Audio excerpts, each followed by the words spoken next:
দেখুন বন্ধুরা, আমি আজকে জাল নিয়ে বেরিয়ে পড়েছি মাছ ধরার জন্য। পুকুরে জাল দেবো আজকে, কি মাছ পড়ে দেখবো, সেই মাছ দিয়ে রান্না করব। তাহলে চলুন প্রথমে পুকুরের দিকে যাই।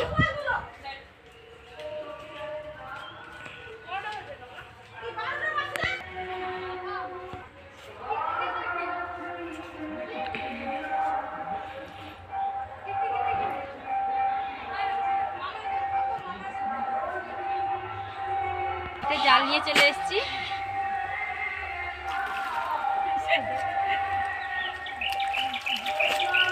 দেখে মনে হলো দড়িটা জালটা টানছি, দেখুন কি মাছ পড়ছে দেখবো।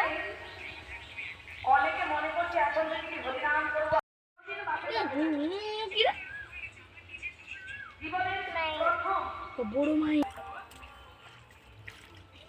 বস বস বস বস পাই যাবো।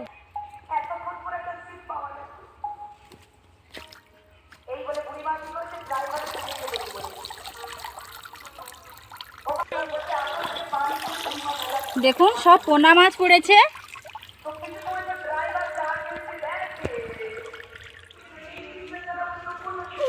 শোনাই সরো,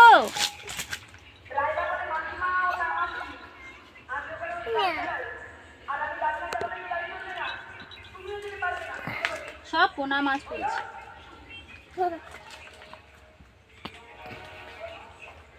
শোনা গো, বাড়ি থেকে বালতি আনো তো।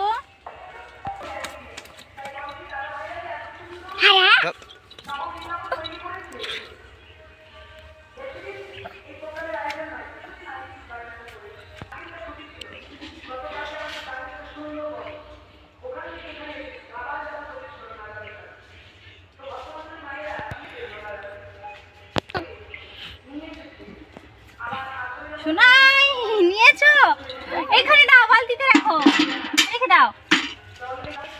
ও শোনা থাকো, হ্যাঁ বালতিতে রেখে দাও। তুমি নেবে? আচ্ছা ঠিক আছে,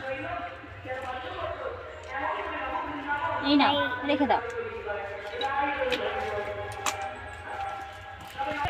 দেখুন বন্ধুরা, সবগুলোই চারাপোনা পড়েছে। এই চারাপোনা দিয়েই আজকে রেসিপি বানাবো, সেটাই আপনাদেরকে দেখাবো। এই চারাপোনা দিয়ে একদম নতুন নতুন ভাবে একটা রেসিপি বানাবো।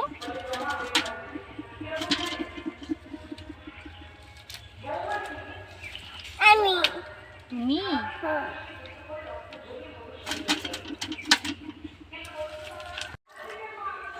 দেখুন বন্ধুরা, এই 4টে মাছ পড়েছে। বাবু কীরকম খেলা করছে নিয়ে দেখুন।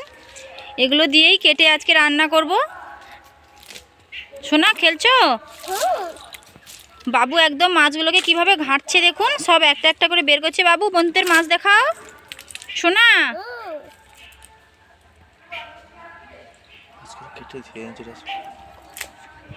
মাছগুলো কেটে ধুয়ে নিয়ে চলে আসবো। দেখুন বন্ধুরা, যে মাছগুলো জাল দিয়ে ধরেছিলাম সেগুলোকে কেটে খুব সুন্দরভাবে ধুয়ে নিয়ে লবণ হলুদ মাখিয়ে নিয়ে একদম চলে এসেছি দেখুন রান্নার জায়গায়। আর উনুনটাও ধরিয়ে নিয়েছি। মাছ ভাজার জন্য কড়াইতে সাদা তেল দিয়ে দেব।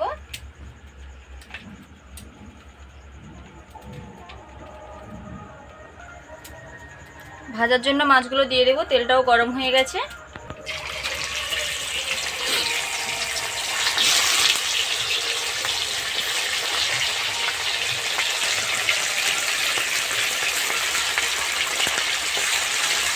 আর লাস্ট এটাই পড়েছিল মাছটা, এটা আমার বাবুর জন্য দিয়ে দিচ্ছি।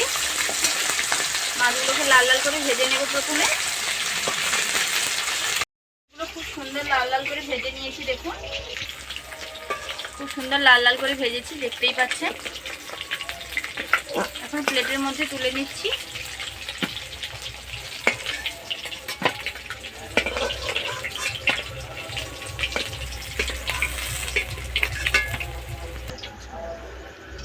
মাছগুলো ভাজা হয়ে গেছে, সাইডে রেখে দিচ্ছি।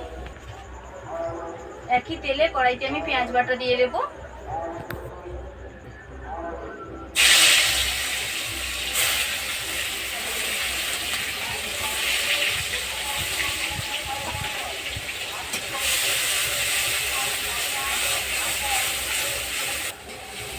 পেঁয়াজটা হালকা করে ভেজে নিয়েছি। এখন আমি হলুদ লঙ্কার গুঁড়ো দিয়ে দেবো। লবণ দিয়ে দিচ্ছি প্রথমেই। আজকে ঝোলটা কিন্তু একদমই অন্যরকম ভাবে বানাবো, কোনো রকমের সবজিও দিইনি, আর আদা রসুন বা বিশেষ কোনো কিছু মশলা দেব না, শুধুই পেঁয়াজ বাটা আর জিরা বেটে রেখেছি, সেই জিরা বাটা দিয়েই আজকে এই ঝোল বানাবো। হলুদের গুঁড়ো দিচ্ছি,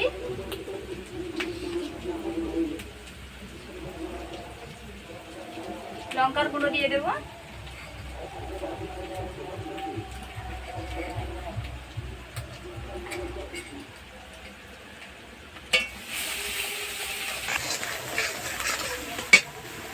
এখন জিরার বাটা দিয়ে দেব।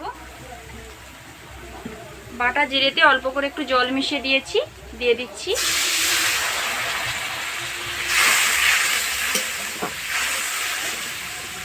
মশলাটা খুব সুন্দরভাবে কষে নেব।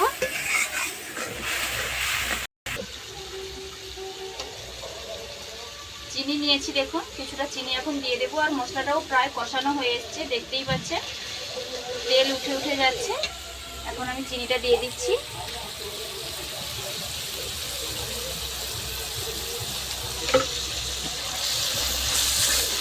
আর অল্প কিছুক্ষণ কষে নেব, যেহেতু কোনো রকমের কোনো সবজি নেই, তাই মশলাটাকে একটু বেশ কিছুক্ষণ ধরে ভালোভাবে কষে নিতে হবে।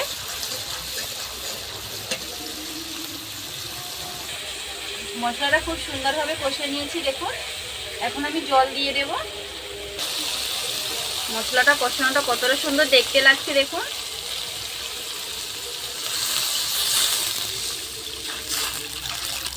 আর একটু জল দিতে হবে, খুব বেশি জল দেওয়ার কোনো প্রয়োজন নেই, তাই এতটাই দিলাম। জলটা একটু ফুটে এলে আমি মাছগুলো দিয়ে দেব। ঝোলটা খুব সুন্দরভাবে ফুটে গেছে দেখুন। এখন আমি মাছগুলো দিয়ে দেব।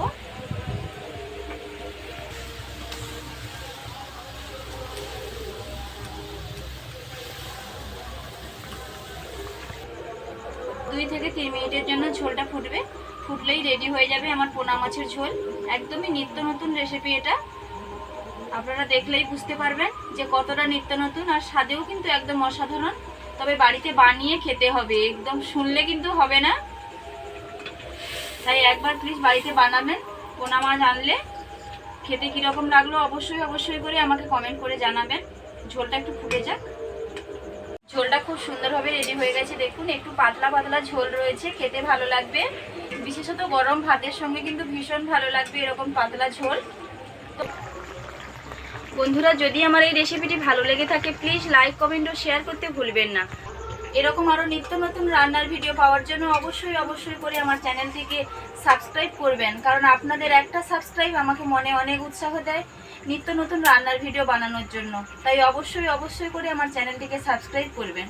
তাহলে দেখা হচ্ছে আবার নতুন কোনো রান্নার ভিডিও নিয়ে। ততক্ষণ সুস্থ থাকুন, ভালো থাকুন।